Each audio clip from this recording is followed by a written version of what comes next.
Welcome to Power Nap Live. I am back and listen, we're going to go there a little bit today, okay? So right now, just about everybody I know and probably everybody you know are watching a specific documentary, okay? That's full of scandal, but what they may not realize is full of the dark side of leadership. And that's what we're going to talk about today because that's kind of what stopped me in my tracks. Y'all know I love to get stopped in my tracks, okay? But that not my tracks, but my tracks, okay? So, here's the thing. The thing that I thought of is I watched the documentary. We know, right?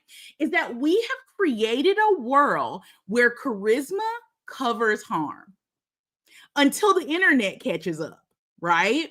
So while the headlines and the documentaries and the drama and the tea of it all might feel shocking, we all know that this behavior is not unfamiliar. Okay. Because we've all seen versions of this at work. We've all seen versions of this when we've been in organizations in different places. And we are going to talk about it and unpack it right after this.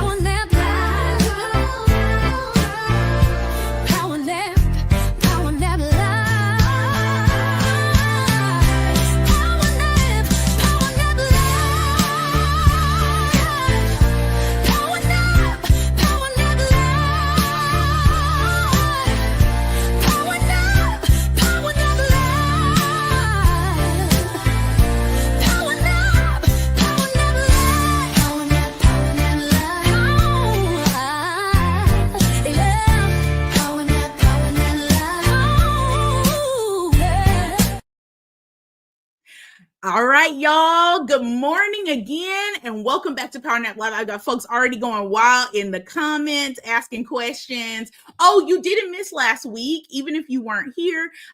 We took a break for Thanksgiving to be grateful. What right now, what's a popular movie? Oh my gosh, it literally has a song popular, Wicked. Okay, so I feel like in there they're like grateful.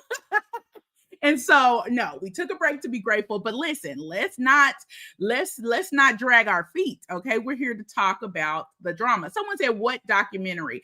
Okay, if you haven't seen the documentary, there is one right now that has been executively produced. One of the executive producers is Curtis 50 Cent Jackson. And of course, I don't want the drama of saying what it is, if that makes sense. But if you haven't checked it out, feel free to look at it.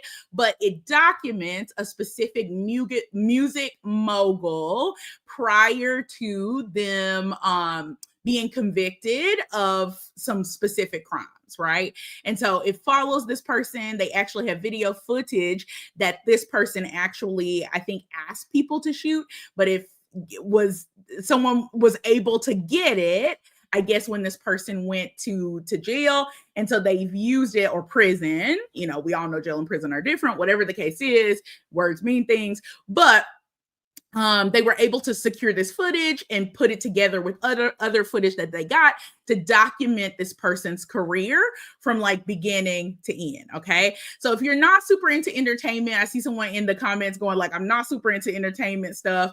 That's just fine, because I'm not here to talk about completely all the drama, but I do want to break down kind of some of the stuff that we're seeing. Okay. Because in this documentary, we see that some leaders use influence, right, to empower people. But in the documentary, we actually see that other people use it to control, right? This person is not using their influence to empower the people around them. And we've seen that. Hopefully you've seen it. Maybe you've worked for someone that used their influence to empower people. But in this specific documentary, this person is using, or at least from what I can see, their influence to control people. And that's what makes this conversation so important. It's incredibly important for us to understand that every strength that we admire in leaders can have a shadow side when it's unchecked. Influence without integrity becomes manipulation. Confidence without empathy becomes intimidation. Drive without boundaries can easily become exploitation. When people are loyalty without any or experience or give loyalty without any discernment, it can become silence. When people have a vision but they don't have any accountability, that just simply becomes control. So strengths don't just, and I have this conversation with a lot of teams, strengths don't just stop being strengths, right? They just literally, when we overdo them, when we do them too frequently, they become too loud. When we lean on them way too hard, right? Kind of like think about if you're in the car and your favorite song comes on, you're going to turn that music up, right? But if you get back in the car later after you forgot that music is on, what happens? It blares at you incredibly loudly. That doesn't make music bad. It made it too loud in the moment, right? So strengths don't stop being strengths just because people use them, maybe not for good. They just start hurting people when they're too loud, too frequent, right? And here's the thing, this is not about just one person, even though, of course, seeing that documentary made me think about this stuff. It's all about patterns. So let's look at what happens when when a leader's strength, because we all know leaders, all of us, right? We know that I use the term leader, especially as I talk about this, when I'm saying anyone. We're all leaders in our lives. Even if you just have a dog, you a leader. You lead that dog. You're the leader of your pack. So when I say leaders, I mean anyone, right? Anything that you're leading in your life makes you a leader, even if it's just yourself, right? So let's look at what happens when leaders' strengths or your own personal strengths go too far. Okay. So we often praise leaders for being charismatic, having a lot of charisma, right? But when they overuse that charisma, that can provide a mask that hides harm, especially harm that's happening to other people, right? Bold leadership is a strength that we often praise in people when they make bold decisions and they're out there doing stuff. But also, bold leadership in the shadow side of it can often become bullying, right? What about high standards? We all want leaders that have high standards. I have high standards for myself and the work that I do and that I provide for any of my clients. Maximizer, achiever, competition are all top strengths of mine, right? When we think about the Clifton strengths universe. But when people have high standards, there's nothing wrong with that. That's fantastic to have as a leader. But when it becomes overused, used too frequently, hit too deeply, it can be perfectionism that literally destroys teams. Let's think about determination, right? Lots of people, when we think about leaders, we want a leader that's determined, that has grit, that's never willing to not dig in, right? That puts their cleats into the ground and doesn't let up. I got a little football-y right there. I don't think I did, but whatever the case is, you probably visualize someone on a football field literally digging in. We always praise leaders for determination, but the shadow side of that, when they do it too frequently, too hard, when they push it too much, can be pushing past consent or even pushing past people's boundaries when it's left unchecked, right? Or done too often or too frequently. Passion, right? You don't watch the show just because I sit on here and go like, you guys be leaders. You listen because I'm passionate about what I'm talking about. But even passion is a leadership trait that's phenomenal, that we often praise people for. When it's done too much, the shadow side of that can literally be controlling behavior.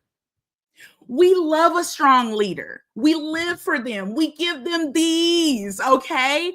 But we rarely teach them. We rarely teach other leaders. We rarely hold people to the flame about making sure that they're self aware, right? about understanding not just the things that make them strong, that make them show up as wonderful leaders, but the work that I do with teams is to help them be self aware around not just the good stuff, but what your amazing strengths could do when they're flipped or too far on the shadow side, right? Because that can negatively impact our relationships, which is what we're seeing over and over in these tell all documentaries, right? Again, we love strong leaders, but when they are not self aware, when they go unchecked, when they allow their strengths to go overdone, we start to hear stories from the people who work from them like, oh, that's just how they are. Or folks saying, no, nobody wanted to speak up, nobody could say anything. Or we didn't want to mess up the money. We didn't want to mess it up. The money was coming in, even though this person was horrible to us or was overdoing their strengths, the money was coming, so we kept quiet. Or the results were just too good to question the process, right? That's the stuff we start to hear in every one of these documentaries talking about how people treated them, and specifically talking about how celebrated leaders were not operating from a place of self-awareness, and specifically operating in overdone in their strengths, the thing that literally made them celebrated as overdone. That's why we hear stories like that. But here is the truth. If silence is the thing that keeps you safe, then you are not working in a healthy culture.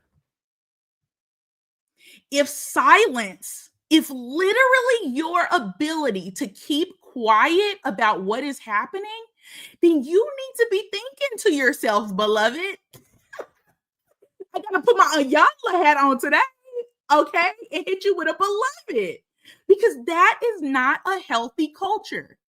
If you are the leader that's creating a culture that people work in where silence is literally the thing that keeps them safe, you ought to be ashamed of yourself. You need to think about what that looks like. You're in a dangerous one if that's you. You in danger, girl. That's what Whoopi said. You're in danger. And that silence is actually what becomes part of the harm. In this documentary that I'm talking about, like I said, I'm not gonna name it, okay, because your girl over here ain't trying to get into trouble with nobody, okay? I'll talk about it, but I ain't gonna say it, all right? Whatever the case is, in it, you hear constantly multiple people that are quiet until, right? It's the silence. The silence helped this person that has all of these things that people are saying they did, right? Allegedly. Allegedly, okay? Whatever the case is, and whatever your belief about what they did, right? Silence was one of the key ways that this person was able to continue to be a menace to society and the people around them. This is where culture really shows up, okay? Not in just what leaders say, but literally in what followers enable.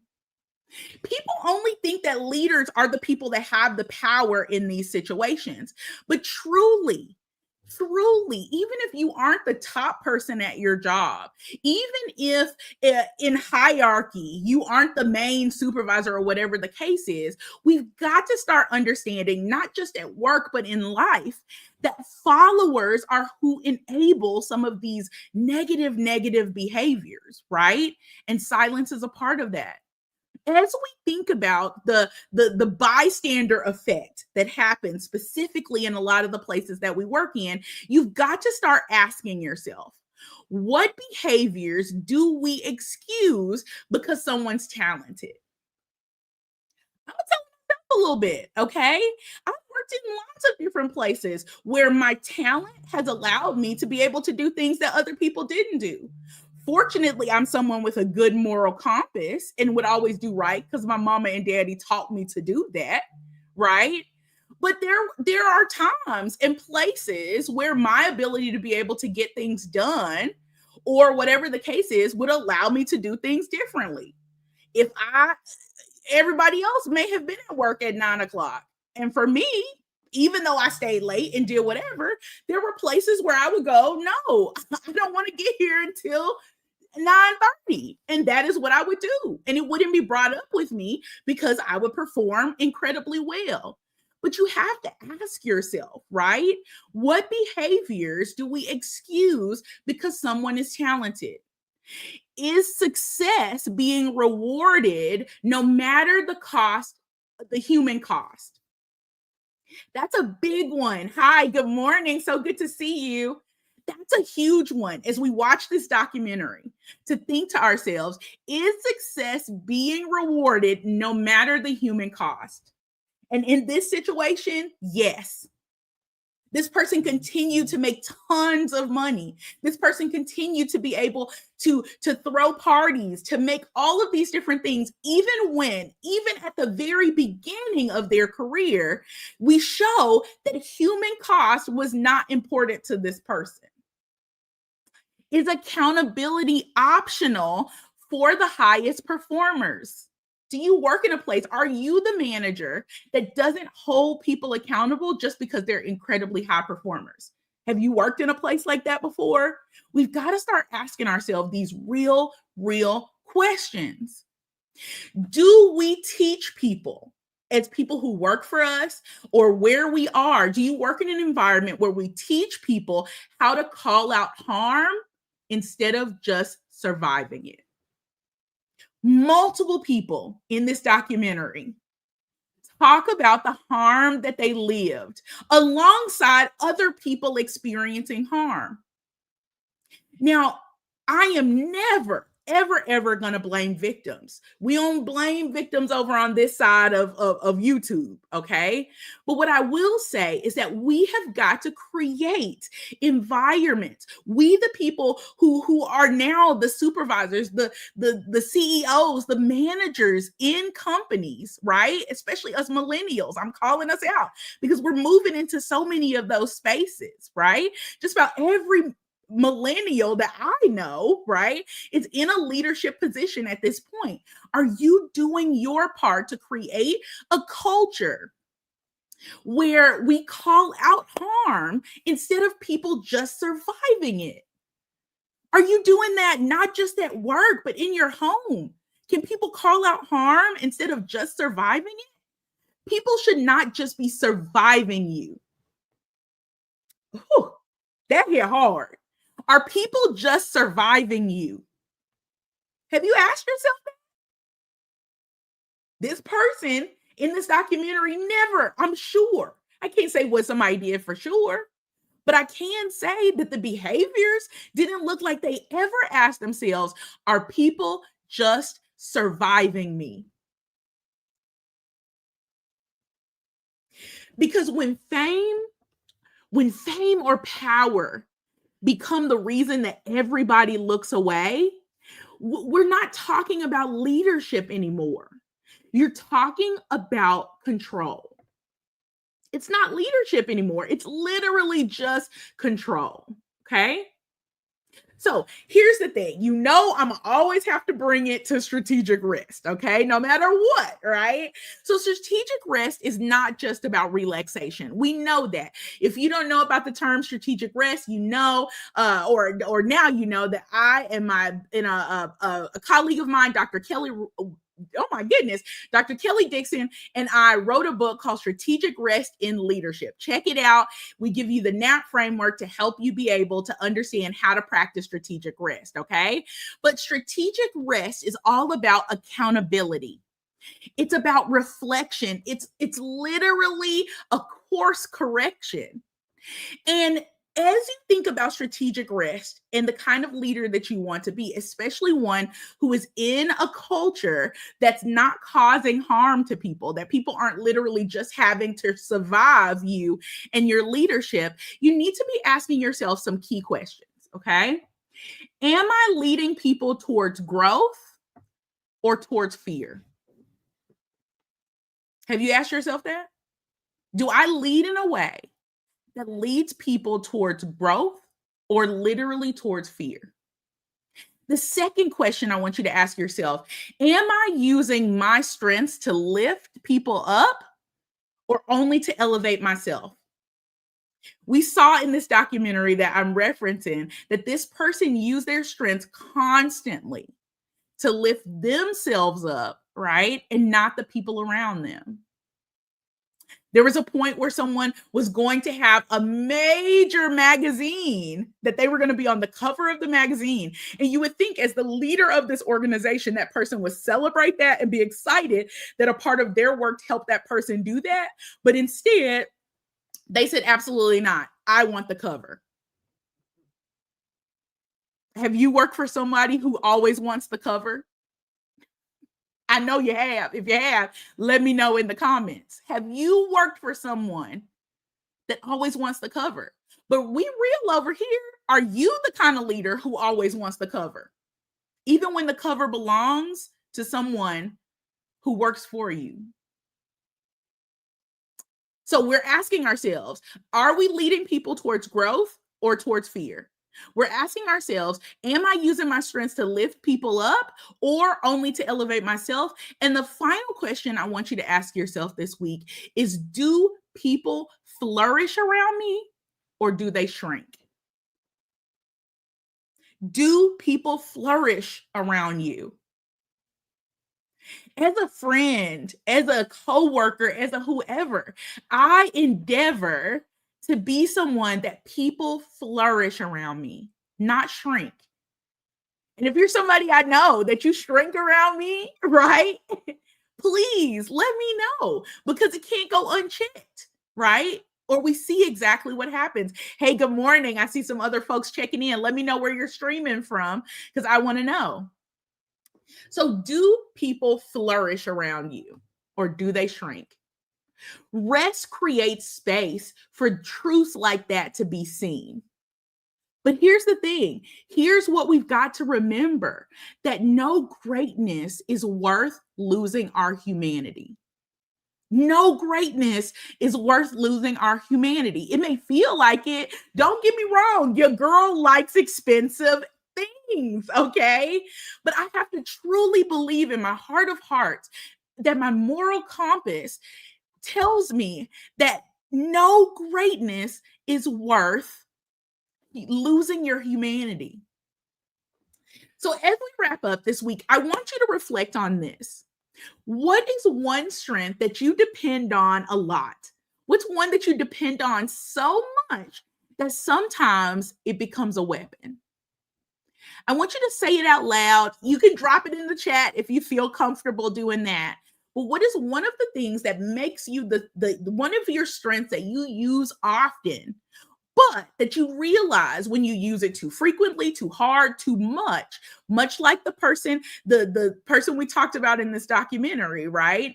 That it can become a weapon, literally, that you wield against other people. So say it out loud to yourself. You don't have to tell me, right? Or drop it in the chat. But I want you to say, my strength is blank. And the shadow shows up when I blank. Okay. I want you to fill that in, to really think about this today, this week, whenever you do that reflection, when you take that strategic rest, because when we can name it, y'all, we can change it, but we can't change it if we can't name it. So if you're a leader that wants to build a culture where strengths are elevated, or to use your strengths in order to elevate a culture that you work in, not erode it, to help build your people. This is the work that I do every day with organizations and leadership teams, okay? So send me a message, literally just say impact. Erin, I want to make impact, and I will let you know how we can work together so that you can build a healthy, high performance, culture grounded in accountability, trust, and real strengths, and using those in the positive way and not on the shadow side. So this documentary may literally be trending, but leadership accountability should always be trending. That's what we're seeing here. Leadership accountability not being what's at the forefront of our lives. Okay. So You guys, thank you so much for spending some Sunday time with me. If you're watching this later, please make sure that you comment, like, subscribe, share this with someone who's watching the documentary, okay? Because remember, charisma is not character, all right? Strength is not an excuse, and power without care is literally harm, all right? Until next time, I'll see you right back here next Sunday, 10 o'clock Central Standard Time. Until then, make good decisions and rest like you mean it. Bye, y'all.